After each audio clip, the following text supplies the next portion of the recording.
ஒரு கோழி பண்ணையில 2 வகையான கோழிகள் இருந்தது. முதல் வகையான கோழிங்க நல்ல கொழுன்னு நல்ல பெருசா இருந்தது. 2வது வகையான கோழிகளோ எப்ப பாரு உடம்பு சரியில்லாம ரொம்ப சிக்கா ரொம்ப ஒல்லியா இருந்ததுங்க. நல்ல உடல்வாகோட ஹெல்தியா இருக்கிற அந்த கோழிங்க எல்லாம் சேர்ந்து இந்த சிக்கா இருக்கிற அந்த கோழிங்களை எப்ப பாரு கேலியும் கிண்டலும் பண்ணிட்டே இருந்துச்சான். நம்ம எவ்வளவு அழகா இருக்கோம், நம்ம எப்படி இருக்கோம், இந்த கோழிங்க பாரு இப்படி இருக்குதுங்க அப்படின்னு சொல்லிட்டு எப்பவுமே அதுங்களை கேலி கிண்டல் பண்ணிட்டே இருக்குமா. அந்த சிக்கா இருக்கிற ஒல்லியான கோழிகளுக்கு எப்பவுமே மன வருத்தமே இருந்துட்டு இருக்குமா. என்னடா நம்ம மட்டும் இப்படி இருக்கமே அப்படின்னு சொல்லிட்டு வருந்திட்டே இருக்குமா. இந்த குண்டா இருக்கிற கோழிகள் எப்பவுமே அவங்களுக்குள்ள நல்லா ஆடி பாடி சந்தோஷமா இருப்பாங்களாம்.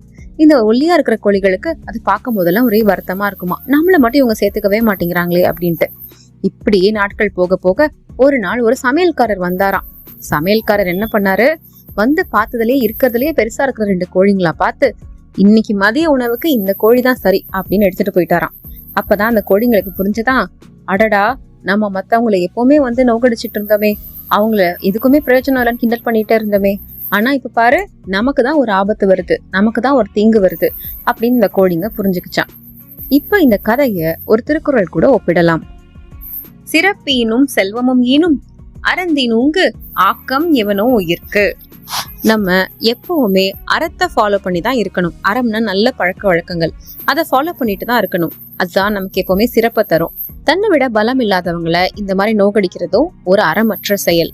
அறம் அப்படிங்கிறது மட்டும்தான் நமக்கு உயிருக்கு ஒரு பொருளை கொடுக்கும் அப்படின்னு வள்ளுவர் சொல்றாரு. நம்ம அறத்தை ஃபாலோ பண்றதுதான் நம்ம வாழ்ற வாழ்க்கைக்கு ஒரு நல்ல அர்த்தத்தை கொடுக்குமா.